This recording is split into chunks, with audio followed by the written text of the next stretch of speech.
Howdy, and welcome to my 3 favorite games I finished in the first half of December.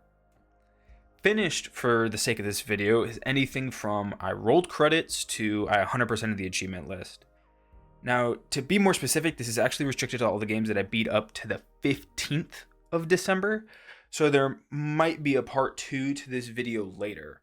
Now, because I have been playing a lot of games and sampling a lot of games that I haven't yet beaten, I'm going to be limiting this video to games I actually found I really wanted to talk about. Some honorable mentions that I did play would be Mortal Kombat 1 and Threshold. I did enjoy both of these, but for Mortal Kombat, I found I didn't have anything revolutionary or that stood out to talk about. And wanting to keep this shorter, I am going to stay away from Threshold for now. So with all of that said, let's get straight into it. The first game I want to discuss is mouthwashing. Very rarely does a game catch me by surprise like this. I'd heard good things about mouthwashing, and like those creators before me, I will say to play this for yourself first. Play it blind and let the story carry you. It has some difficult subjects, some below the surface of the game's skin that you might not initially recognize as being present. Now, with that being said, this experience has stuck with me. It was heavy, palpable, and sat on my chest for the following days as I either discussed with friends who had never heard of it or friends who had, all of which I went to with a feverish need to discuss how this game made me feel. When I say it's rare for a game to catch me by surprise, I'm not talking about its gameplay, its graphics, or the world. I mean the story. Mouthwashing, made by indie dev team Wrong Organ and published by Critical Reflex, is a short psychological horror game that puts you in the perspective of a space freighter crew. The game opens similarly to that of the original Alien films, showing slow text fills the screen, giving you a freighter name, region details, and at the very bottom of the screen, a message not to the in-game character, but you, the person observing this game. And that message says, I hope this hurts. And it does. To discuss this game any deeper, I will have to trudge into spoiler territory, and if anything of what I have said has piqued your curiosity, please play this for yourself. I grabbed this on a discount for under $10, but knowing what I know now, I would have paid the full $13, and yes, I said 13. It is extremely affordable. Please play this. We play as various crew members on the ship Tulpar, who through an opening sequence have been stranded on an asteroid by what appears to be the captain's malicious doing. Up front, we are not readily aware of the captain's thought process, but almost as if to atone, in the crash the captain became a multi-amputee, missing an eye and is covered in burnt flesh, ever dependent on us, his surviving crew, to feed him his pain medication out of mercy and to keep him quiet. The first sequence in the game takes place 2 months after the crash. The crew, our medic Anya, veteran mechanic Swansea, and our last-minute intern Daisuke now look to us, the new captain Jimmy, to make a decision. It's been 2 months, and the situation isn't changing. Maybe it's time to look into the freighter's hold and see what's inside. Something heavily forbidden by the corporation that we work for, but with hopes that maybe, just maybe, there's something to help the crew, they decide to open the door, and inside lies crates upon crates of mouthwash. The crew had given up a year of their life transporting mouthwash, and they're now potentially going to die for it. From here, the game begins to jump around in time and perspective between Jimmy and the now currently debilitated Captain Curly in a non-linear style of storytelling that is very rarely this effective. The game uses this method of storytelling to very slowly and methodically drip feed scares and story details to the player, only just cueing us in on information as it becomes relevant to the current state of the crew. This is going to be the final spoiler warning for the game. If you continue, I will be discussing most of the big points briefly, so skip to the timestamp on screen now to save yourself. You were warned. As we progress, we begin to find the truth to things, like, did Curly really intend to crash the ship? Why is Anya so jumpy around Jimmy? Why did Daisuke take this job in the first place? And maybe Swansea isn't that bad of a guy. And what's he hiding in the mechanic room? And these answers all have weight. Our actions as Jimmy have weight. The best comparison I can think of is the show Cowboy Bebop, where we watch the main characters learn to live with and potentially move on from the grief and regrets they carry. Mouthwashing gives us a similar feeling of discomfort, where we, the player, realize the damage has already been done, as Jimmy, and by association the player, comes to term with the actions we have committed. It's already too late to change them. We are now carrying the weight of these sins, and we have to live with them. Where Cowboy Bebop addresses moving on, Mouthwashing makes us begin the first steps of that process with realization, and then later acceptance. What's done is done. We have to keep moving forward. In the end, it's shown that it was actually Jimmy who crashed the ship, because returning to Earth was too much for him to deal with, and Curly was actually attempting to save the ship when it crashed. Anya took her life because she was being forced to carry a child she didn't get the chance to consent to, and the grief of the situation was becoming too much. Daisuke is stabbed and dies climbing through a vent because Jimmy, driven by rage, orders him to climb through an unsafe vent in an attempt to stop Anya. And despite the warnings from Swansea that we previously received about the dangers, he goes anyway. And Swansea, the mechanic who had lived through a lifetime of mistakes and struggle, is killed by Jimmy. And Swansea attempts to kill him for what he had done to the rest of the crew. We then go through the most scares and discomfort-loaded sections of the game, where we as Jimmy go through a psychological horror romp through our own psyche, becoming aware of just how far we have gone to hide our mistakes, and then in a final effort to begin to atone, we will load the disabled captain into the last cryopod. And from Curly's perspective, hear Jimmy take his own life. This game will stick with me for years, and I cannot recommend Mouthwashing enough. I'd give this title an A- only because I wish it was a little longer. On a more uplifting note, the next game worth discussing is Dear Diary. Dear Diary. Did I tell you that I saw a bird? It had brown feathers and a red chest that gleamed against the sky.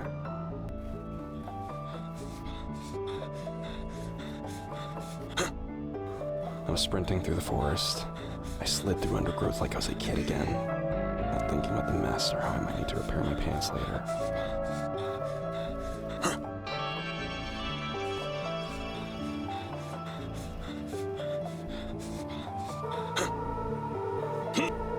Leaping across trees.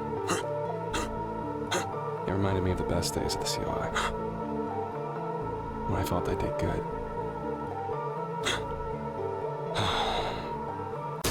Then I heard the gunshot. Why'd you do that? You're the one who bet that I couldn't.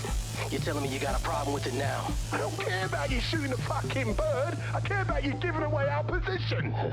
Need I remind you that we are not supposed to be here? Ah, come on. Harding barely leaves his nest. Anyway, as long as he doesn't say no to the next mission, we won't have to be here at all. Hearing them say the quiet parts out loud. Seeing the way they treated this innocent, beautiful thing. They snapped. He's here! I was reminded of the other part of being in the COI. No! The people that made me break. Was it the bird? Is it because of the bird? So when I held the agent's gun in my hands, as the last member of the squad begged for his life in the stupidest way possible.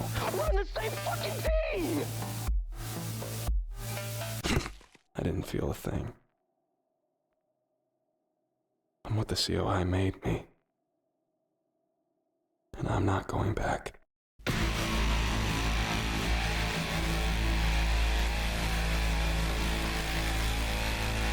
I Am Your Beast, developed and published by Strange Scaffold, is a fast-paced FPS where you play as former special operative Alphonse Harding, who, like John Wick, wanted out of the game and to retire.